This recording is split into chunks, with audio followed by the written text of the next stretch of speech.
Bonjour à tous et bienvenue sur ma chaîne. Je m'appelle Garance, j'adore l'Écosse, et aujourd'hui nous parlons du philosophe et de l'économiste le plus célèbre d'Écosse, Adam Smith.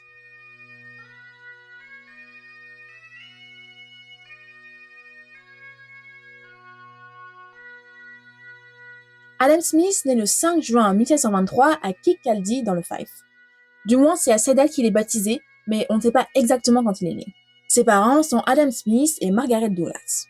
Adam est Writer to Designate, c'est-à-dire qu'il est une sorte de comptable pour la ville. Le jeune Adam étudie à la Burr School de Kirkcaldy de 1729 à 1737. Il y apprend le latin, l'histoire et les maths. C'est à seulement 14 ans qu'il entre à l'université de Glasgow pour étudier la philosophie morale. Il finit ses études en 1740 à Oxford, en Angleterre, mais préfère rentrer en Écosse. Il préfère les universités écossaises et commencera donc ses propres lectures à l'université d'Édimbourg en 1748. En 1750, il rencontre le philosophe David Hume, avec qui il deviendra ami. L'année suivante, en 1751, il part enseigner à l'université de Glasgow.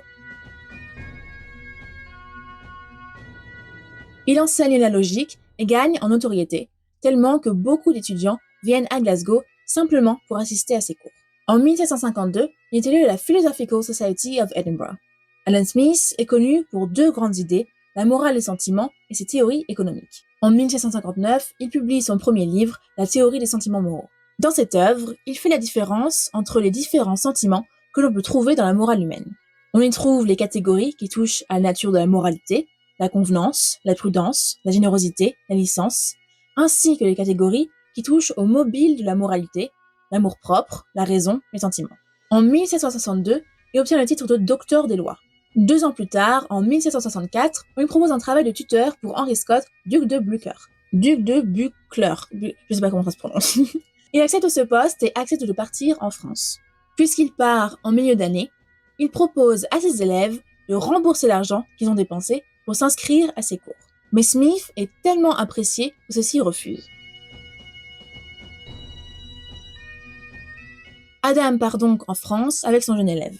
Il passe d'abord 1 an et demi à Toulouse, mais il s'y ennuie et commencera à écrire son deuxième livre. Il ira aussi à Genève, et rencontrera le philosophe Voltaire. À Paris, il rencontrera même Benjamin Franklin, futur président des États-Unis. Pendant ses années actives, Smith s'inscrit dans le courant des Lumières. Les Lumières sont un courant de pensée européen, philosophique, littéraire et intellectuel.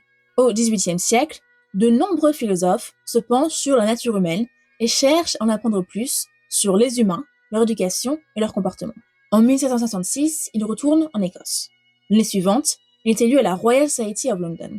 C'est une dizaine d'années plus tard, en 1776, qu'il publiera son deuxième livre, son plus célèbre, Recherches sur la nature et les causes de la richesse des nations. Il y étudie la croissance économique des pays du monde, ainsi que ses conséquences. Voici un résumé de certaines de ses idées. Adam Smith a théorisé 2 idées très importantes, la division du travail et la main invisible. Adam Smith considère que les individus doivent être libres de choisir leur métier. En effet, si chacun s'occupe ce qu'il sait le mieux faire, tout le monde en sortira gagnant.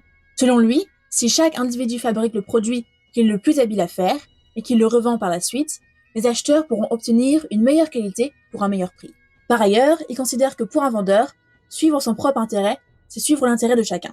En effet, si tous les vendeurs développent au mieux les produits qu'ils proposent, dans l'intérêt de les vendre, les consommateurs auront droit aux meilleurs produits.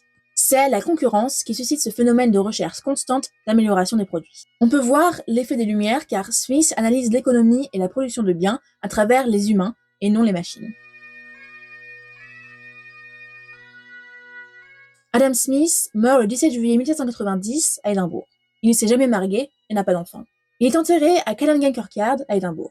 Adam Smith a laissé derrière lui un des livres les plus importants dans le domaine de l'économie. Déjà célébré et même adoré de son vivant, il est considéré encore aujourd'hui comme le père fondateur de l'économie moderne. Merci d'avoir regardé cette vidéo et on se retrouve prochainement pour une nouvelle vidéo sur l'Écosse.